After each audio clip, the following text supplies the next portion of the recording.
Et bonjour YouTube, j'espère que vous allez bien. Aujourd'hui, vidéo un peu particulière, on va parler des hand traps.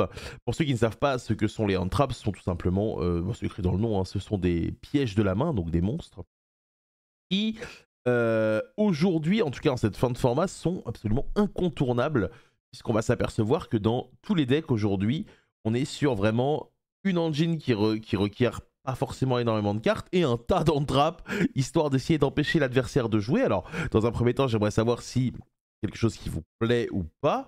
Et on va regarder à quel point c'est assez violent, puisque là où auparavant, ça nous arrivait de jouer 9, 12, 15 hand traps, là aujourd'hui, vous allez vous apercevoir dans les decks qu'on va regarder aujourd'hui qui ont performé ce week-end à l'YCS et aussi sur le continent asiatique, que c'est quelque chose qui aujourd'hui, 15 c'est limite, vous êtes gentil, vous n'avez pas beaucoup. Donc on va voir ça.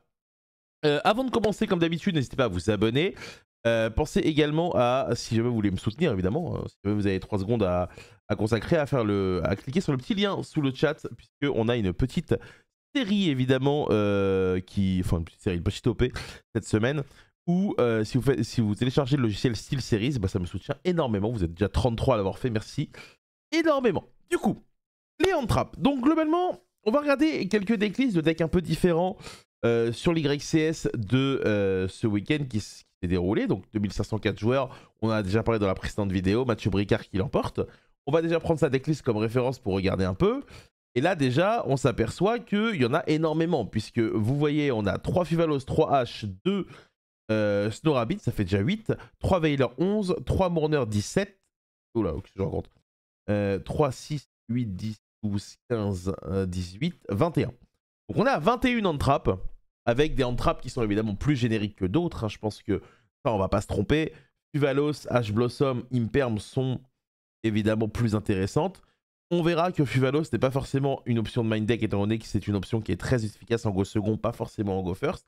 Mais là, on s'aperçoit voilà, que dans ce deck-là, on a notre base de monstres démon light, et à côté de ça, c'est vraiment un tas de hand trap le deck pour chercher à contrer l'adversaire tout simplement.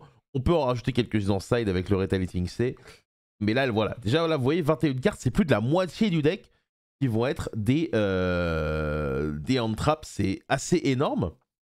On va regarder si c'est juste ce deck-là ou si potentiellement d'autres decks font la même. Donc j'ai sélectionné un Snake Eye, donc c'est celui de Noël Hamel qui a fini second meilleur français finalement au tournoi. Et là, on s'aperçoit aussi qu'on est déjà sur 3, 6, 8, 11, 13. On est sur 16 hand traps. 16 hand traps dans un deck qui a un peu plus de cartes d'engine déjà par rapport à l'autre, parce que du coup, il a à la fois des cartes Azamina, des cartes Snake Eye, et à côté de ça, il a le package Diablo Star, plus un mini package Fiend Smith. Donc là, vraiment, il n'a pas forcément la place de plus. En tout cas, s'il veut rester à 40 cartes. Mais là, voilà, encore une fois, on est à 16. Et c'est assez violent. On voit qu'en side, il y a les Fuvalos ici. Derrière, un cache-tira un peu plus simple. Là, c'est un peu plus modéré. Mais on a quand même 3, 6, 9, 11, 13, 16. Donc, c'est quand même assez violent. Alors évidemment, la différence ici, c'est qu'on va avoir Shifter, puisqu'on peut en profiter. Alors je sais que Shifter pour ou contre, dans le chat, il y aura énormément de gens qui seront d'accord, pas d'accord. Mais ça reste une carte qui se définit comme une trap. Si on regarde évidemment Tempai, c'est à peu près pareil, même si là on a une version qui est un peu moins violente, celle de Gabriel Huard.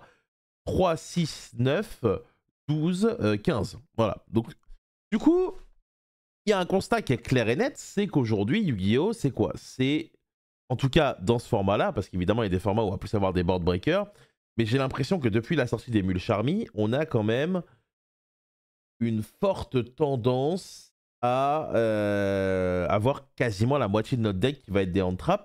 Et c'est quelque chose qui, selon moi, ne va pas forcément bouger. Parce que si on regarde par exemple ce week-end s'est déroulé un tournoi sur le continent asiatique où c'est Rizeal, donc Rizeal qui s'est imposé.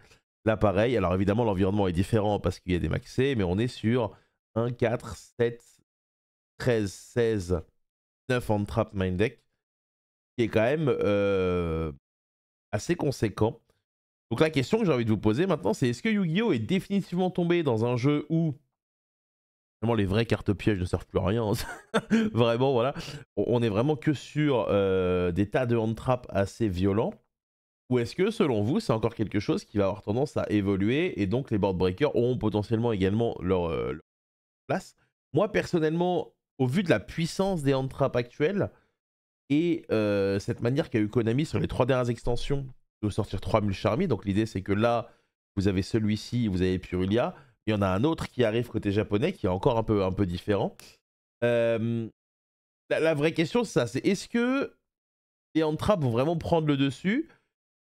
Et la question, c'est si un jour on veut que les hand traps paraissent, entre guillemets, comment on fait en termes de design de cartes pour faire en sorte que ça disparaisse? Parce que la réalité, c'est que là, plus les decks sortent, plus les engines requièrent de moins en moins de cartes. De ce fait, on a beaucoup plus de place pour mettre des hand traps. Et du coup, j'ai un peu l'impression que le jeu se dirige vers ça. Alors, c'est pas quelque chose qui me déplaît fortement, parce que moi, pour le coup, je pense que les hand traps peuvent permettre notamment d'avoir un match qui se joue à 2. Donc c'est quand même relativement intéressant. Maintenant, là où je soulève ce point-là, c'est parce que j'ai cette impression-là, quand je regarde les decklists, qu'il y a quand même vraiment énormément de hand traps dans tous les decks. Et au vu de ce qu'a proposé Konami sur les dernières extensions, j'ai tendance à penser que c'est quelque chose qui va pas bouger. Donc voilà, la place est au débat. Je vous laisse me dire dans les commentaires ce que vous en pensez. Évidemment, il y a des decks qui en jouent beaucoup moins. On peut regarder le deck de Julius par exemple, qui lui va jouer uniquement... Alors je dis uniquement, mais la réalité c'est qu'il en a quand même 15, 1, 3, 6... Il en a 12 quand même. Mais voilà, c'était un peu le thème du jour. Je voulais faire une tier list des hand traps, mais l'idée c'est que elle est assez logique finalement, la tier list des hand traps. Il y en a qui sont vraiment god tier et d'autres qui vont tout simplement être les accompagnateurs de ces hand traps god tier. Donc je trouve que c'est pas forcément très pertinent de vous dire par exemple que Ghost Ogre est bien ou pas, alors qu'elle va être intéressante en fonction de ce que vous jouez à côté. Pareil pour une carte comme Ghost Bell, pareil pour une carte comme Nibiru. Donc je le fais pas. Maintenant il y a plein de youtubeurs qui en font, donc je vous invite à aller regarder si ça vous intéresse. Mais voilà, globalement, moi j'estime qu'aujourd'hui, si vous voulez jouer à Yu-Gi-Oh!, récupérer vos mules Charmy, c'est important, au moins pour avoir la possibilité de les jouer. H Blossom, ça me paraît être important, Imperm aussi.